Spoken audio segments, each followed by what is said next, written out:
In this week's video, we'll cover noticeable cracks that are starting to appear in the bullish foundation.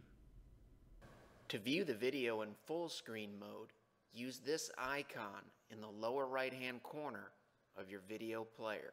To improve the clarity of the charts, use this icon in the lower right-hand corner of your video player. This week's video covers charts as of the close on Friday, May 13th. Let's walk through to understand how we got here. Regular viewers and clients know that we use weekly charts like this to better understand probabilities, and we do it using multiple inputs on multiple time frames. This is just one example for illustrative purposes only. Again, a weekly chart of the S&P 500. A full bore bearish look is when price is below both moving averages, blue is below red, and the slopes of both are down. You can see we had a lower weekly low that followed a lower weekly high as of February 11th, 2016. If we fast forward to April 1st, we now have a full bore bullish look using these moving averages here. Resistance on the weekly chart, resistance on the weekly chart, resistance price was previously rejected. And on April 1st, it looks like we've got a bullish breakout and a close above what had been a downward sloping trend line. Fast forward a week, April 8th, now it looks like we have a failed bullish breakout. The market's indecisive nature near the blue trend line continued, but this time we got what appeared to be a bullish breakout, somewhat of a retest, and then a successful retest by closing above the downward sloping trend line on Friday, April 15th. And then midweek on Wednesday, April 20th, numerous good things are happening. This is a confident looking full bore bullish look. We've exceeded this high here, and even though this is intra-week, it's representative or emblematic of numerous positive developments that also took place on daily charts, and some of those we'll cover later in the video. So this looks like a fairly convincing bullish breakout. And all things being equal, the model would prefer to see a breakout hold into a Friday, and in this case, it did. This is the close on Friday, April 22nd. We retained the bullish and retest look here.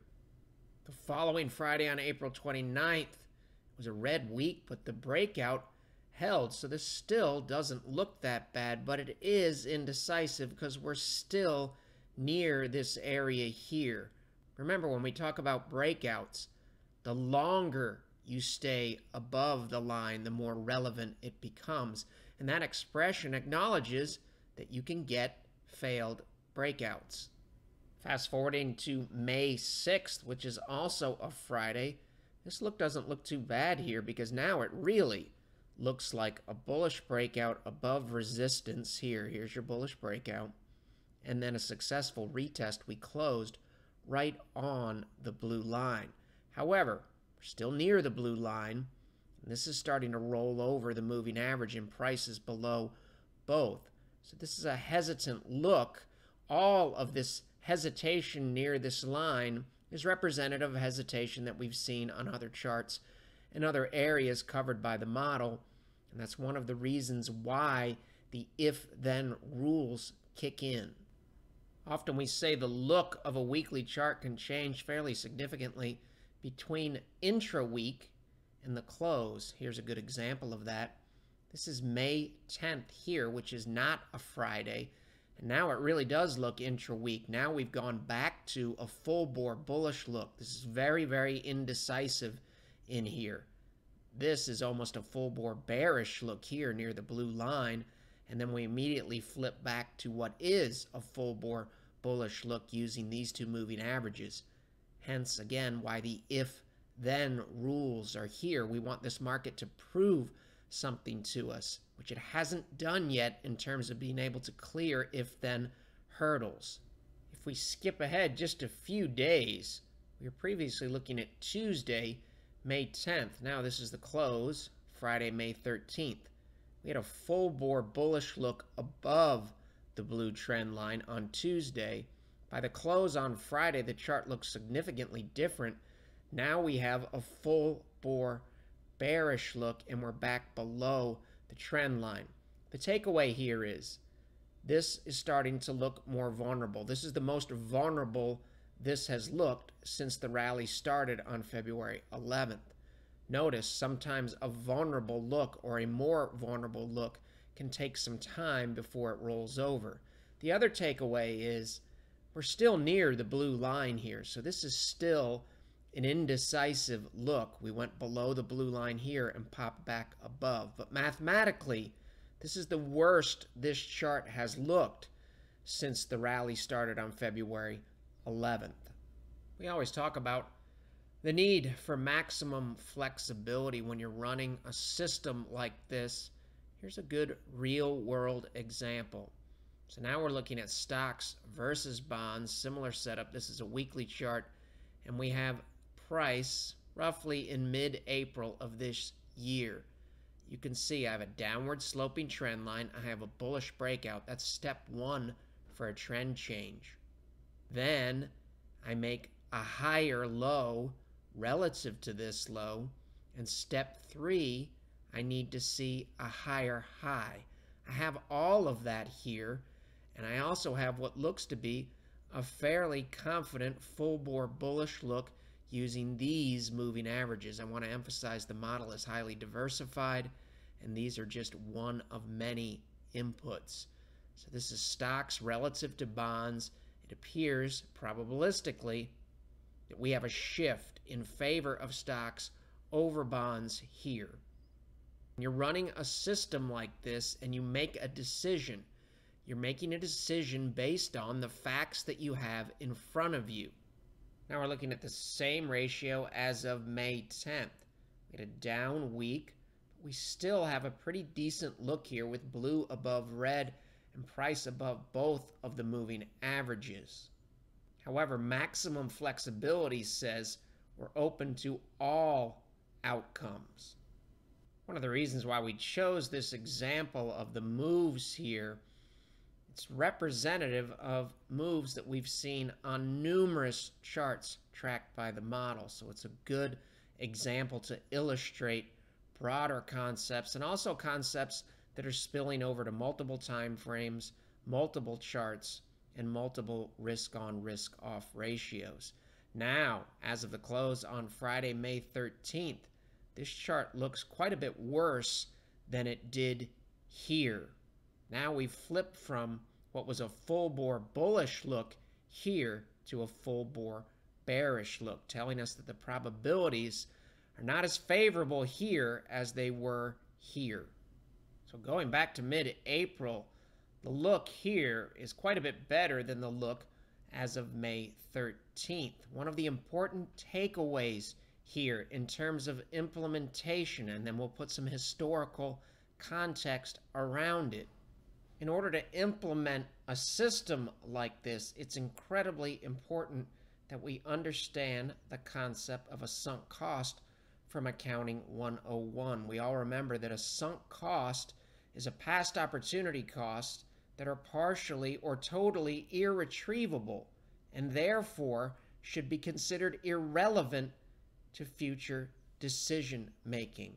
Any decision made based on the facts in front of you is irrelevant relative to future decision making. Therefore, to execute properly using a system like this, it's incredibly important to leave your ego at home every day when you come into work. You have to have a short memory, understanding that you're making decisions based on probabilities. Therefore, any decision made with a look like this, the way we evaluate that is, did I make the right decision based on the facts in front of me and based on the probabilities? If the answer is yes, then you're executing properly.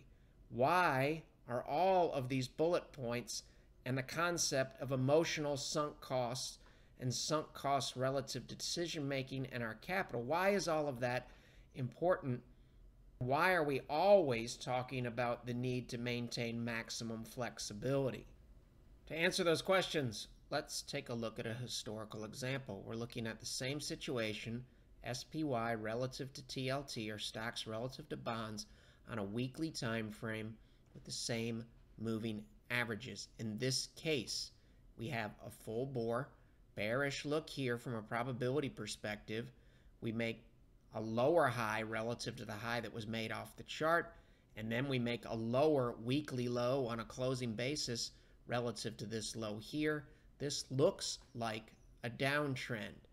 And then new facts come to light and the market reassesses the intermediate term probabilities and the chart starts to improve. And we flip from a full bore bearish look to a full bore bullish look where price is above both moving averages, blue is above red, and the slopes of both are up. So looking at this, I also have somewhat of a bullish W formation and a higher weekly high here. So therefore, if we were taking a technical analysis exam and we were asked, does this chart and this setup favor stocks or bonds from a probability perspective, the answer would be relatively easy. The trend favors stocks. The look of this chart is based on all of the known inputs as of the day the chart was printed. The chart thinks it knows what the future will look like, but when new data comes to light, then the chart adjusts. If we fast forward, new information did come to light. Instead of getting a W breakout and maintaining a full bore bullish look, this chart rolls over. Now we have a full bore bearish look with price below both moving averages, blue below red, and the slopes of both of these moving averages are down. Now, let's say that we had made decisions based on the look of this chart here in favor of stocks, or even at a minimum, let's say we cut our bond exposure here based on the positive look here.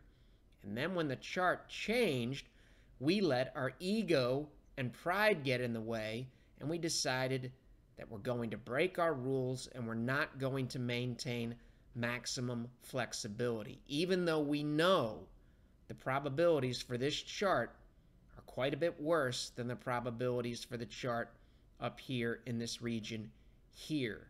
If we did not maintain maximum flexibility and we let our ego get in the way and we looked at this chart with filters, we would have missed this enormous move here in 2008 in favor of bonds, not stocks.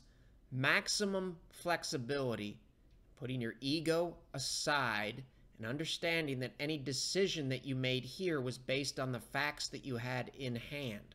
When the facts change, we have to be flexible. This is the point that we were looking at previously. After that, there was a huge plunge in this ratio, which said TLT significantly outperformed SPY.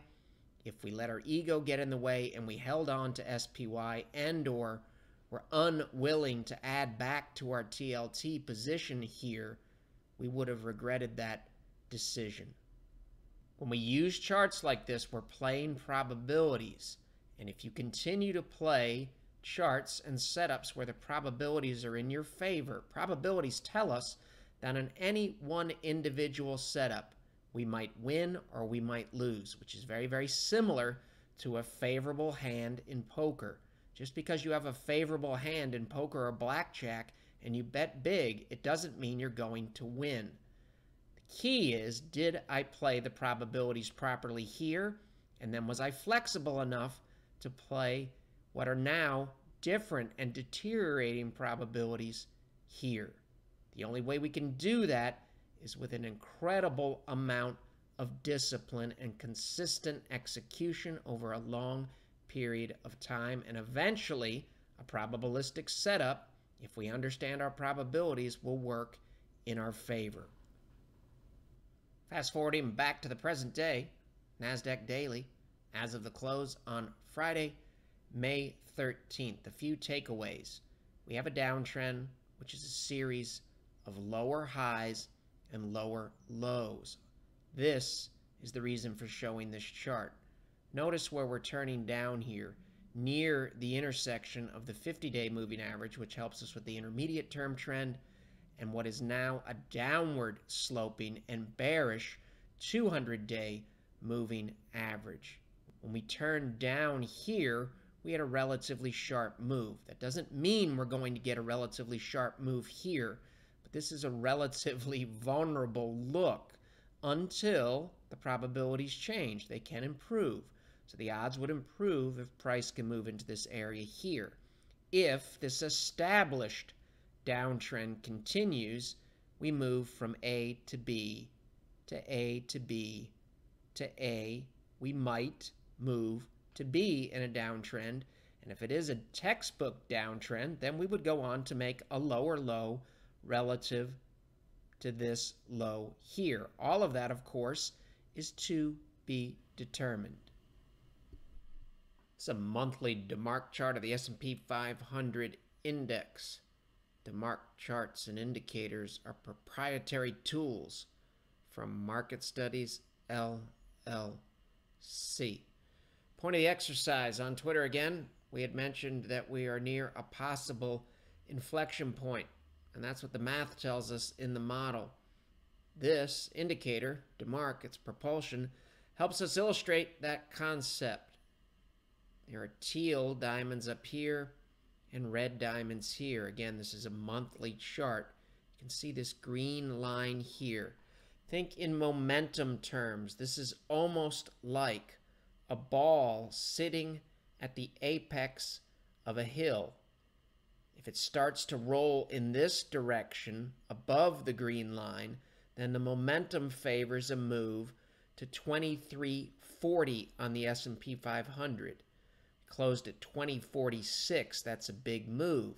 Conversely, when the momentum ball, is sitting at the top of the hill or on the green dotted line, if it starts to roll in this direction below the green line, then we could get a move, hypothetically and probabilistically, all the way to 1680 on the S&P 500. All of this tells us that we have to keep an open mind because we could get a big move in either direction. A quick update to the FTSE All-World Index daily that we've been looking at. This is global stocks, downtrend to move from A to B. We move back to the 61.8% retracement and currently have made a lower high relative to this high here. As long as this look stays in place, it leaves the door open for an ongoing downtrend. Bullish odds would improve if the chart can move into this area here. The longer it can stay in this area here, the more relevant it would become. Same concepts here. NYSE Weekly, Friday, May 13th, A to B move. Still below the 61.8% retracement on a closing basis. We'll learn something either way. We're still relatively close to this. So it tells us that we have to keep an open mind about all outcomes. Some examples from history. Here we actually pop above the 61.8. That's why we say the longer it remains above it, the more relevant it becomes. It didn't stay above it very long. In this case, we moved above it, and then we retake it here, and then we do stay above it for a long period of time. And look what happened after that. This is still in major to be determined territory. Price and the facts will guide. To get this big move right and to get this big move right. Look how big these moves are. That's a massive move after we move away from the 61.8, and that's a massive move after we move away from the 61.8% retracement. We have to be thinking on longer time frames, and we have to be flexible in order to give ourselves a chance of capturing big moves. We mentioned during the week on short takes that we were near a possible inflection point. Here's a good illustrative example of that concept. Here's the peak here, 10,301 here. Acted as support here, somewhat as resistance here. We're still in that general area, And on Friday, May 13th, we closed back below it, but we're near it, so we're going to learn something either way. S&P 500 daily close May 13th, Friday. 2 takeaways. We closed back below all of these lines here, and we also closed below the blue 50-day moving average. There's a lot of white space in this direction here. The longer we stay in this white space, the higher the probability that the market will fill it. Notice that it can take time before you fill the white space. Similar concepts here. We covered this negative divergence between price here and daily RSI. We have a bullish breakout here and then a higher high, and now this is starting to look possibly like a failed breakout. Does the hard data tracked by the model and do the charts have any looks that say we have to give the bulls a little bit of a benefit of a doubt here? Sure, we can find lots of things. This 60-minute chart here. The world can't end until we close below this low here, which is 2039 and change. We're near it, but we haven't closed below it yet. If you're a client, if we move into this area here by rule, we will have to start adding to our conservative positions at a faster rate, because most likely the model's data will start to deteriorate at a faster rate if price chooses to move in this direction. Price held here and here. Therefore, until proven otherwise, this is possible support here, and we could get a move in this direction. We've been watching this chart and these videos for weeks. Resistance, possible resistance. We're still below it here. We have this white space here. We'll learn something either way. Is it possible that next week produces bullish outcomes? Absolutely, positively, yes. Resistance, resistance. Last week we said we might hold near this blue line. So far we have. We'll learn something either way. Just a friendly reminder that it's important that we keep our eye on the bigger picture and don't get distracted by the day-to-day noise. It's possible before any type of reversal that it takes some time. The remainder of this chart from a probability perspective is self-explanatory. This is a version of a chart that helps us keep that important, flexible, and open mind. This slope here is the same as this slope here. Bullish breakout here. What once was resistance may now act as support. So the bulls still have some fairly significant potential support here. It's very possible that price could decide it wants to move in this direction. Has the slope of the S&P 500's 200-day moving average improved? Not yet is the answer. Probabilities in our favor here. This is a deteriorating look from a probability perspective. Is it possible that the 200-day turns up? Absolutely, positively, yes. But it hasn't turned up yet in a meaningful way. You can call it numerous things. The Shanghai Accord trade, the weak dollar trade, the Janet Yellen trade, or the reflation trade. Doesn't matter what name we use, this chart still has some work to do. This move here really doesn't look that much different than these prior moves that failed at this downward sloping trend line. Are we open to a move in this direction? Sure we are, but we need to see it rather than anticipate it. If retail is the lifeblood of the U.S. economy, it might be time for an economic transfusion. In all seriousness, this chart has some work to do. This is a lower high relative to this high. This is a lower low relative to this low. And you can see we're down below both of these moving averages. This is the worst look here for this slope since the rally in February of 2016.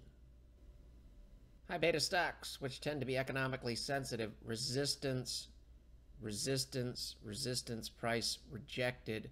What appears to be a convincing bullish breakout as of April 27th, 2016. If we fast forward to the close on Friday, May 13th, our bullish breakout now looks like a potentially failed bullish breakout. Similar concepts, RSP as in Paul, equal weight S&P 500. This looks like a bullish breakout on the daily chart, a retest, and then we go on to make a fairly convincing higher high, and this move here looks pretty good from an RSI perspective as well as of April 27th, 2016. Thankfully, on the equity side or the growth side of the portfolio, the if-then levels were never hit. What once was a promising look here now is a concerning look. Bullish breakout, failed breakout. Now this looks like a retest of that line. Nothing says we can't congregate around this line for several weeks and then move in this direction. But what we know right now is this doesn't look particularly good. Also note, RSI has dropped below 50 on this chart for the first time since the rally started in February of 2016. Like everything else, it just speaks to probabilities.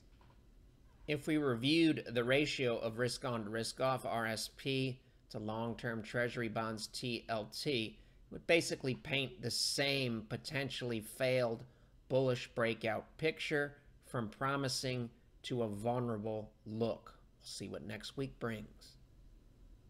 S&P 500 daily, similar look, bullish breakout, what now looks like a failed bullish breakout. If you know Williams percent R, you know this is not a particularly confidence-inspiring look. The VIX here held at support. Eventually bad things happened in the S&P 500. Held at a similar area here, then bad things eventually happened. We're near a similar area. The longer we stay above this line here, the higher the probability that we may get some type of pullback. Conversely, the bulls would prefer to see the VIX move into this area. The longer it stays there, the more relevant it would become.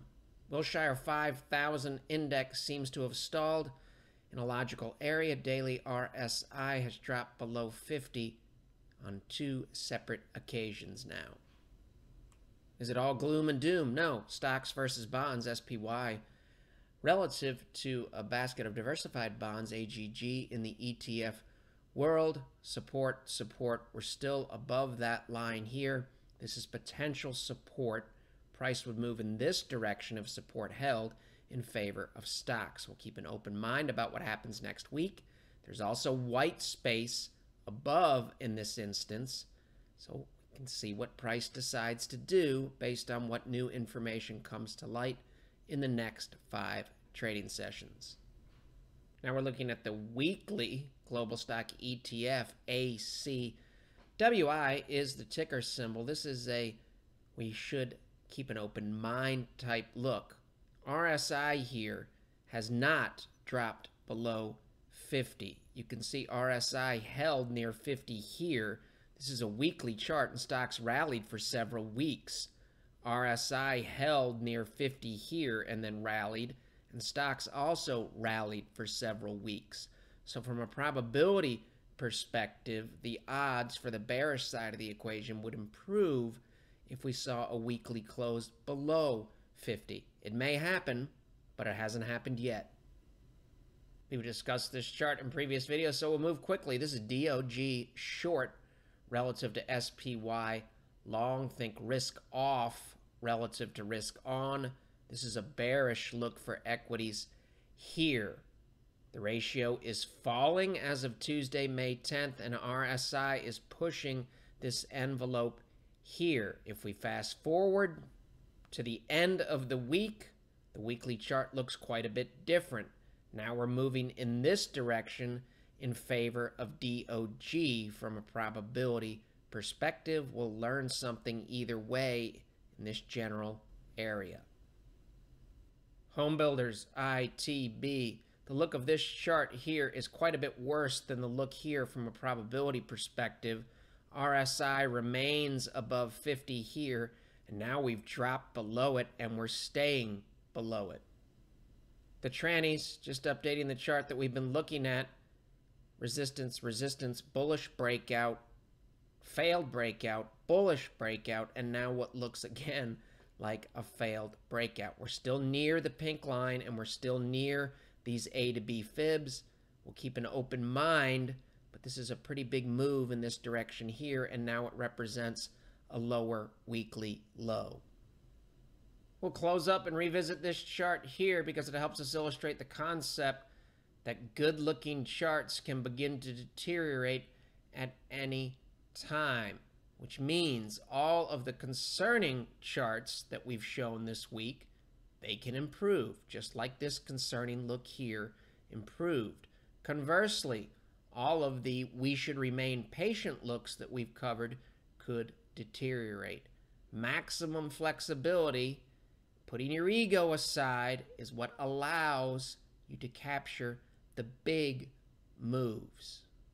Therefore, we'll head into next week with a flexible, unbiased, and open mind, knowing that with consistent execution, eventually the hard data, the facts, the rules, the risk-on, risk-off ratios, and the indicators, and most importantly, the market model, will help get us in the right place from a probability perspective. How do we track all of this and convert it into a usable and actionable format in a reasonable amount of time? The submodels, we answer binary questions, some of them manually done, some of them programmed in Excel, and we also enter in unbiased and hard data. The submodels allow us to get a handle on the market's current profile, and the master CCM market model then looks at the current profile, compares it to past profiles, and recommends a prudent allocation between risk assets such as stocks and conservative assets such as bonds. Conservative assets can consist of cash, bonds, currencies, or any number of investment options. If you'd like to learn more about the market model or our money management services, you can visit our website, follow along on Twitter, Facebook, read our blog short takes, or watch past videos on the Untitled Capital channel on YouTube. The material in this video has no regard to the specific investment objectives, financial situation, or particular needs of any viewer. This video is presented solely for informational purposes and is not to be construed as a solicitation or offer to buy or sell any security or any related financial instruments, nor should any of the content be taken as investment advice. Any opinions expressed in this video are subject to change without notice, and Untitled Capital Management, LLC, or CCM, is not under any obligation to update or keep current the information contained herein.